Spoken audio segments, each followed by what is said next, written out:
लेकिन कोई कार्रवाई नहीं हुई, कोई आश्वासन नहीं दे रहा।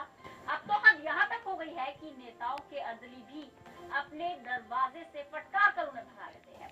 नेताओं से मिलने तक नहीं दिया जाता। क्या देश का नाम रोशन करना एक गुनाह हो गया है? क्या अपने देश को साइंटिस्टों की अब जरूरत नहीं रही?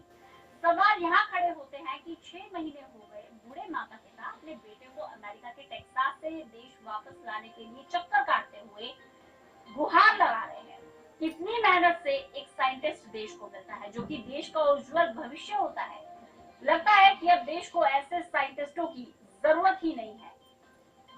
अगर जरूरत होती तो अब तक कोई ना कोई कार्रवाई हो चुकी होती। ऐसा लग रहा है कि देश का नाम रोशन करना ही एक गुनाह है, जो कि देश के लिए एक सोचने वाली बात है और इसे गंभीरता से नहीं लिया जा रहा। तो मुहिम है सुदर्शन न्यूज की कि तरुण को बचाओ। एक वैज्ञानिक जो है वो खतरे में है, उसके बूढ़े माता पिता लगातार चक्कर काट रहे हैं, सरकार से गुहार लगा रहे हैं। सुदर्शन न्यूज भी विदेश मंत्रालय से अपील करता है, प्रधानमंत्री नरेंद्र मोदी से अपील करता है कि तरुण को वापस लेकर आया जाए।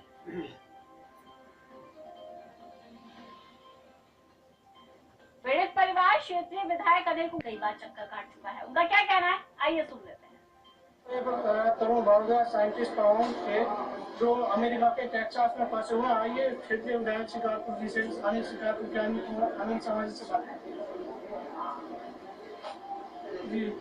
ये शिकारपुर के तरुण भारद्वाज जी है, तरुण साइंटिस्ट वो अमेरिका के टेक्सास में फंसे हुए। आप उस पर क्या कार्रवाई करेंगे? उसमें भारत सरकार की तरफ से हमारी आदरणीय विदेश मंत्री जी द्वारा प्रयास किया गया, हमारे सांसद जी ने इसमें प्रयास किया है और इनफैक्ट है क्या कि वहाँ कोई उनके ऊपर जो एलिगेशन है वो इस तरीके के हैं कि वहाँ के जो अपना जो लीगल जो अपना कानून है उसके तहत रहते हुए उसमें प्रयास जो संभव उनको बचाने के लिए कार्रवाई की जा सकती है, वो कार्रवाई भारत सरकार की तरफ से की जा रही है। अभी तक विदेश मंत्री से मुलाकात की? हाँ, हमने प्रयास किया, माननीय सांसद जी की मुलाकात निश्चित रूप से इस संबंध में हुई है और परिवार भी उनसे मिलकर के आया और हम लोग मेरे स्तर से जितना हो सकता है, क्योंकि भारत सरकार का मामला है, तो इसमें मैं अपने लेवल से जितना कर सकता हूँ पूरा उस परिवार के साथ में खड़ा हूँ, प्रयास करूँ। और तरुण भारद्वाज के भाई साथ ही साथ स्थानीय सांसद इस मुद्दे पर क्या कह रहे हैं, आइए सुन लेते हैं। टर्मिनेट कर दिया गया तो इन्होंने जब यूनिवर्सिटी के अगेंस्ट कोर्ट में ये चले गए तो यूनिवर्सिटी की जो पैरवी है वहाँ के assistant attorney general Scott Gratton ने इसमें जो साइंटिस्ट है इसके परिवारजनों को मैंने जो हमारे मंत्री हैं माननीय जनरल वीके सिंह जी विदेश राज्य मंत्री उनसे इनकी मुलाकात करवाई थी और मुलाकात करने के बाद उनको वहाँ से पूरा आश्वासन दिया कि जाँच करा के उनकी गवर्नमेंट से बात करके सरकार का मंत्रालय का पूरा प्रयास है कि उनको वापस लाया जाए और उनके खिलाफ वहाँ पे जो भी लगाए उनकी जाँच करा के उनको वहाँ से बरी कराया। परिवार वाले मुझसे मिल चुके हैं, मेरे टच में हैं। मैंने परिवार वालों को दिल्ली में माननीय मंत्री से भी मुलाकात करवाई कि आप ले जाए और जो वहाँ से बातचीत हुई है गवर्नमेंट की, हम अपनी इंडियन गवर्नमेंट की और की उसकी भी जानकारी परिवार वालों को बताते रहते हैं। क्या एटॉमिक साइंटिस्ट बनना आसान होता है? क्या साइंटिस्ट बनने के लिए मेहनत नहीं लगती? अगर मेहनत की थी तरुण भारद्वाज ने तो क्यों अब सरकार तरुण भारद्वाज को लेकर गंभीर नहीं हो रही है? तरुण भारद्वाज जो कि अमेरिका के टेक्सास में है, यूनिवर्सिटी में पढ़ाते थे, उन्हें गलत तरीके से वहां फंसाया जा रहा है। तरुण के माता पिता लगातार गुहार लगा रहे हैं और सुदर्शन न्यूज भी विदेश मंत्रालय से गुहार लगाता है। विदेश मंत्री सुषमा स्वराज से इस बात की अपील करता है कि जल्द से जल्द तरुण भारद्वाज के मामले को गंभीरता से लिया जाए। साथ ही साथ प्रधानमंत्री नरेंद्र मोदी से भी अपील कि आप इस पूरे मुद्दे की संवेदनशीलता को समझिए और जल्द से जल्द वैज्ञानिक तरुण भारद्वाज को लेकर कोई कार्रवाई कीजिए। आखिरकार उसके बूढ़े माता पिता इंतजार कर रहे हैं कि कब उनका वैज्ञानिक बेटा अपने देश वापस लौट कर आएगा। आत्मदाह करने की भी धमकी दे चुके हैं तरुण के माता पिता। ऐसे में जरूरी है उनकी पीड़ा को समझा जाए।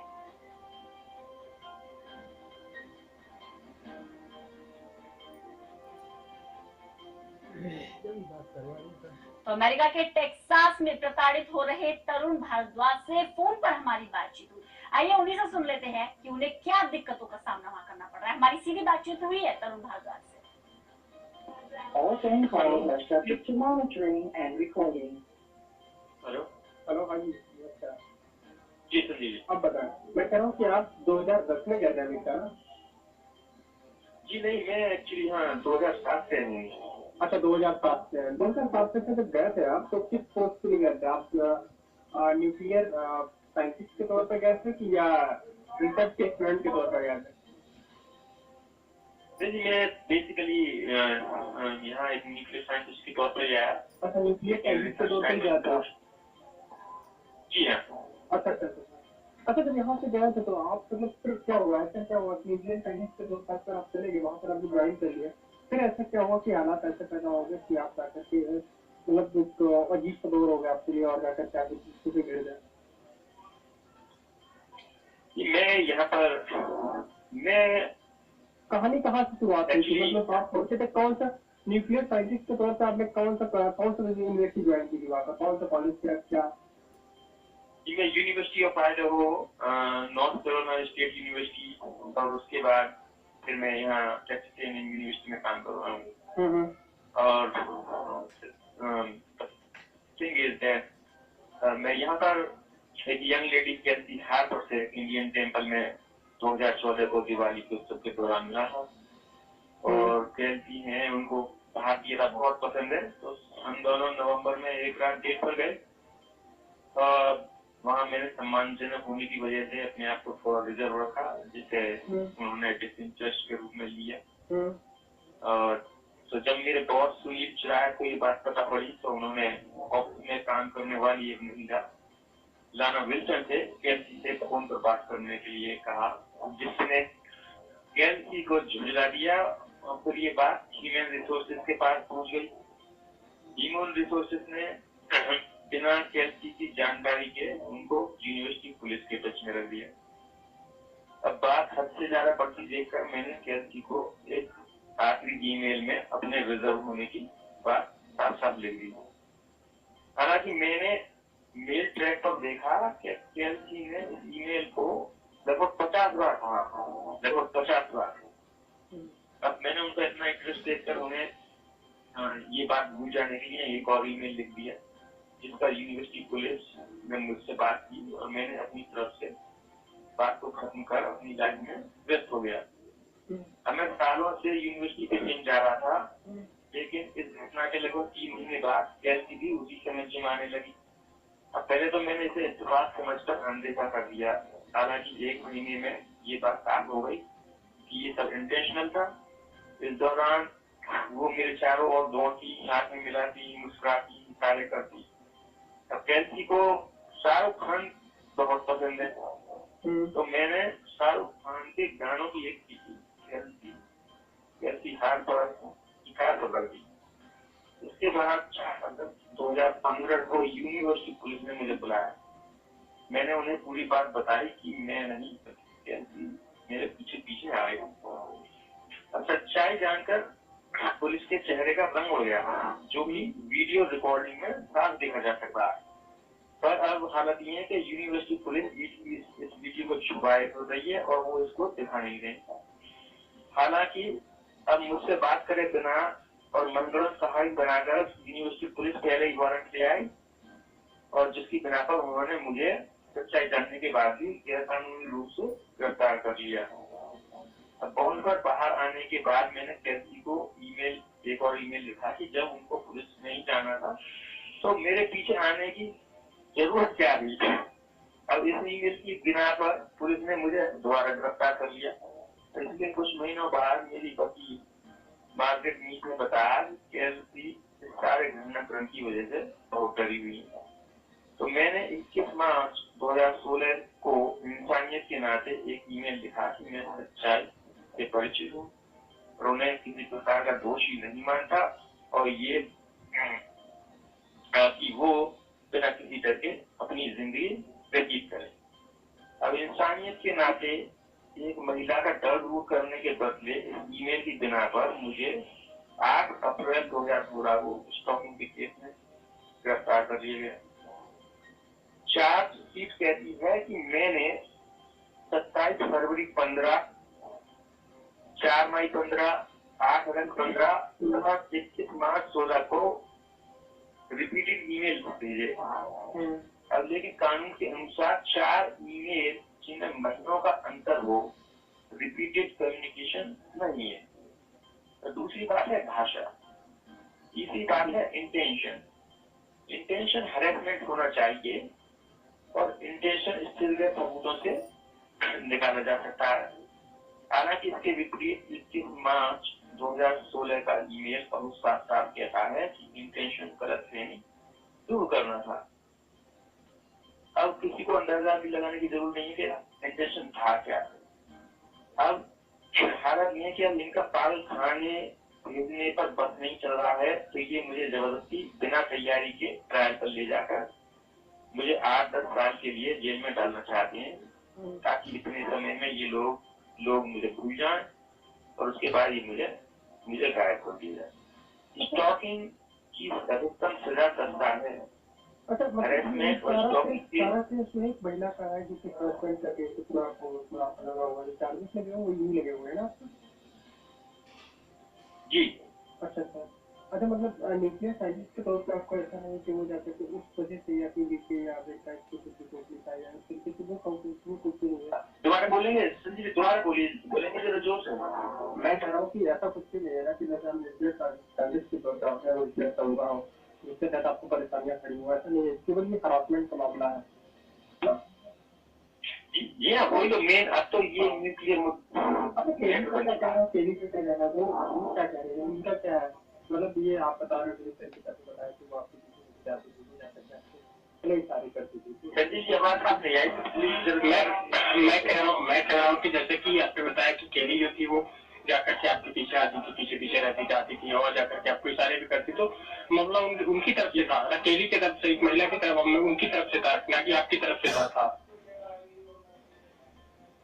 जी बिल्कुल, मैंने तो जी हाँ, जब आपकी तरफ से नहीं था, फिर केली का जो पुलिस में केली ने क्या कहा था पुलिस में जाकर? ये पुलिस के पास नहीं गई और वो ह्यूमन रिसोर्सेज के पास कैसी बात पहुंच गई और ह्यूमन रिसोर्सेज ने उनको बिना उनकी जानकारी के ही यूनिवर्सिटी पुलिस के टच में रख दिया। अब उन्होंने जब यूनिवर्सिटी से पूछा कि क्या वो मुझ पर चार्जेस प्रेस करना चाहती थी, तो उन्होंने टाल मटोल भी करी कि नहीं, क्या मैं नेक्स्ट टाइम कर सकती हूँ, टाल मटोल करके उसको मतलब टाल मटोल भी कर दिया। और उसके बाद नेक्स्ट टाइम यूनिवर्सिटी पुलिस ने मुझे बिना सच्चाई जाने मुझसे बात करे बिना कौन क्या कर रहा था। अब क्या चाहते हैं आप? आपको क्या लगता है कि आपकी कैसे मदद हो सकती है, किस तरीके से मदद करें? भारत से आपको क्या मदद चाहिए होगी? जी, मुझे भारत से पूरी मदद चाहिए, कानूनी मदद, वित्तीय मदद, मॉरल हेल्प, मीडिया की हेल्प। मीडिया तो बहुत हेल्प कर रहा है और इसी वजह से मैं अभी तक बोलने लायक नहीं। और मुझे यहाँ पर पारदर्शी का चाहिए न्याय में, क्या यहाँ पर बंद कमरों के पीछे कुछ भी हो रहा है, मतलब ये तो जैसा मैंने बताया बहुत साजिश है मेरे ये साइंटिस्ट होने के नाम। मुझे पारदर्शी का चाहिए, न्याय निष्पक्ष न्याय चाहिए। अच्छा, ठीक है। तो अच्छा, मानसिक रूप से प्रताड़ित भी किया जा रहा है आपको, ऐसा किया क्या? जी, मानसिक रूप से प्रताड़ित किया जा रहा है आपको? जी बिल्कुल। अभी आप कोई भी ये तो समझ ही सकता है बिल्कुल तरीके से। मैं तो यही कहता हूँ कि भगवान की कृपा है, आप लोगों का साथ है, मेरे परिवार और दोस्तों की वजह से मैं अभी तक बोलने लायक हूँ। नहीं तो ये तो मुझे 2-3 बार साइकियाट्रिस्ट आया है यहाँ, मुझे पागल पैरानॉइड स्किज़ोफ्रेनिया के लिए जबरदस्ती दवाई देने की कोशिश की जा रही है। मतलब अगर मैं तो कहता हूँ कि कोई और होता तो अब तक वाकई में पागल हो जाते। चलिए, बहुत और कुछ है आपका भी कुछ खास है? इसके अलावा कुछ ऐसा कुछ आप कहना चाहते हो, कुछ भी अलग से जो आप बताना चाहते हो? जी हाँ, मैं यही कहना चाहता हूँ कि सुन रहा हूँ मैं आपकी बात को, पता है। अच्छा, अमेरिका में आपको कहाँ डिटेन जो किया गया, कहाँ पर रखा गया? अमेरिका में कहाँ पर रखा गया? ब्रेजुस काउंटी डिटेंशन सेंटर में रखा गया है। और मैं ये बात कहना चाहता हूँ कि ये जो है असली बात, ये आरोप तो सब बहाना है और असली बात तो मुझसे हुई है कि बॉन्ड की रकम मेरा परमाणु वैज्ञानिक तथा भारतीय होने की बात को सुनते ही सभी समझ जाते हैं कि इसके पीछे कौन सा बड़ा षड्यंत्र है। इस बारे में मैं हमेशा चुप रहा, लेकिन अब तो पानी सर के ऊपर से गुजर चुका है। इस बारे में मैं अभी भी बहुत ज्यादा नहीं बोलना चाहता हूँ, लेकिन एक तो मैं परमाणु वैज्ञानिक हूँ, उस पर भी मैं यूरेनियम, प्लूटोनियम तथा परमाणु विज्ञान के क्षेत्र में विशेषज्ञता रखता हूँ। मैंने अभी अपने पिछले ही प्रोजेक्ट में प्लूटोनियम के प्रोडक्शन पर सफलतापूर्वक काम किया है, और असल में इस प्रोजेक्ट की सफलता ही मेरी जान का खतरा बन चुकी है। अब ये लोग मुझे एक मैड साइंटिस्ट की तरह देखते हैं, जो कि अपने ज्ञान को अमेरिका के विरुद्ध प्रयोग कर सकता है। ऐसी स्थिति में मैं सुरक्षा एजेंसियों की चिंता को भली भांति समझता हूँ, लेकिन इस समस्या के मतलब ये कोई मार्ग नहीं है तथा हम सबको समस्या के समाधान बातचीत करके शांतिपूर्वक चाहिए। और मेरी देश के सरकार से प्रार्थना है कि वो स्थिति की सघन गंभीरता को समझें तथा मेरे प्रचार में तुरंत आगे आए। और मैंने ऐसा कोई भी काम नहीं किया जैसे किसी का स्तर से जुटेगा, तो जब सारी सच्चाई सामने आएगी तो देश के हर आदमी पूरे देश का स्तर ऊंचा ही होगा। चलिए, बहुत बहुत धन्यवाद। ठीक है, हेलो तरुण जी, बहुत बहुत धन्यवाद। जी हाँ, ठीक है, वेरी मच सर जी।